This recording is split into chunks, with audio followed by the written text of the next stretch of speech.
Vous n'allez pas me croire. Et je vous raconte ce qui m'est arrivé il y a quelques semaines. C'était le soir, tout au fond de mon jardin. Bon, j'ai un jardin qui n'est pas clôturé de murs, hein, des arbres simplement. Alors, tous les animaux du quartier me traversent et je connais tous les chiens du voisinage. Alors celui-là, le gris, là, au fond, je n'avais jamais vu. Je m'approche. Quand il s'est mis sur ses pattes, j'ai eu un choc. Il était de la taille d'un chat, mais c'était pas un chat. Il n'avait pas de poils. Une carapace grise, une zone, la crème. C'était un tout petit rhinocéros. J'ai eu peur, j'ai commencé à reculer. Et puis,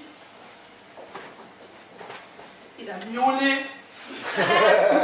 Alors, j'ai couru, je suis rentrée dans la maison, il m'a suivi, et il me regardait d'un air triste, et il miaulait à fondre l'âme. Bon, j'ai dit, premièrement, c'est un bébé, deuxièmement, il miaule, il faut du lait. J'ai donné dans une soucoupe, il l'a bu avec appétit, hein. Et puis, il est rentré dans la maison. Alors, bon, ça faisait quelques mois que Mimi, mon dernier chat, était mort. Alors, j'ai pris le panier, j'ai installé le petit rideau.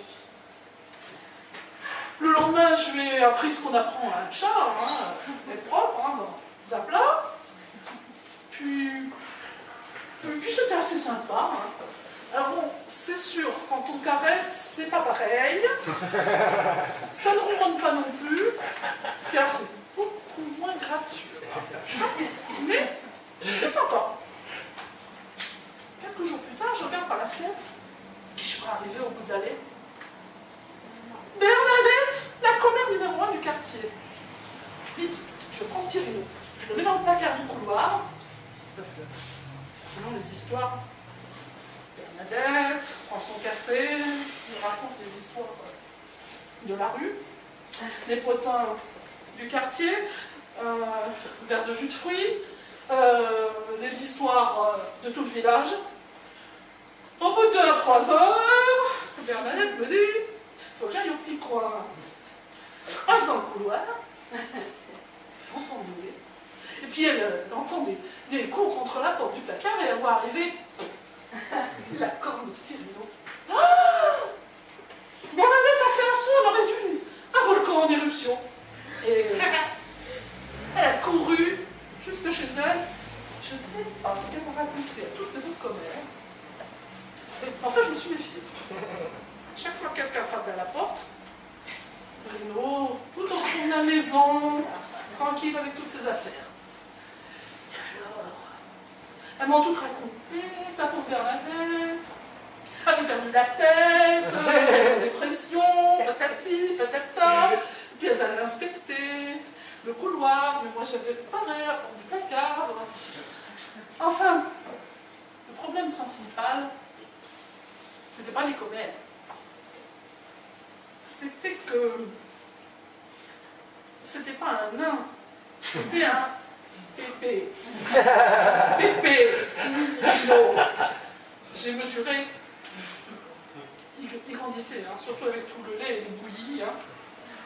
Alors, ça commençait à poser un problème parce que non, un rhino adulte chez soi, il faut être réaliste, hein, c'est pas possible. Alors j'ai téléphoné à la SPA. Tapez 1, tapez 2, tapez 3. Taper sur les nerfs, enfin, il a quand même répondu. Bon, oui, c'est vrai, vous dépendez bien de chez nous. Alors, c'est pour quelle sorte d'animal? Un petit rhinocéros. Vous avez déjà répondu. Je ne croyais pas. Et encore, je ne leur avais pas dit qu'il voulait. Il fallait que j'y aille. Hein. Les rhinos dans le sac, la SPA de vol pénile. Et quand j'ai ouvert le sac, ah mais c'est pas possible, ils ont dit. On n'a jamais fait ça, on ne sait pas comment on fait. Puis en plus, il faut le rentrer dans l'ordinateur. Alors, il n'est pas prévu dans le logiciel. Bon, bah, Rhino ne pouvait pas rentrer dans l'ordinateur. Qu'est-ce qu'on fait? On téléphone au zoo, tapez 1, tapez 2, tapez 3, et le zoo a dit oui, vous pouvez venir. Bon, bah, il a fait 45 km avec Rhino dans le sac. Donc, au moment où j'arrive à mettre Rhino dans le sac, il a poussé un miaulement. Ils ont tellement sursauté, ils m'ont fait peur à moi. Et Rhino, il en a profité, la porte était ouverte. Rhino parti dans les routes pour le pénible. J'ai cherché, sur les voitures, dans les entrées des maisons, des immeubles.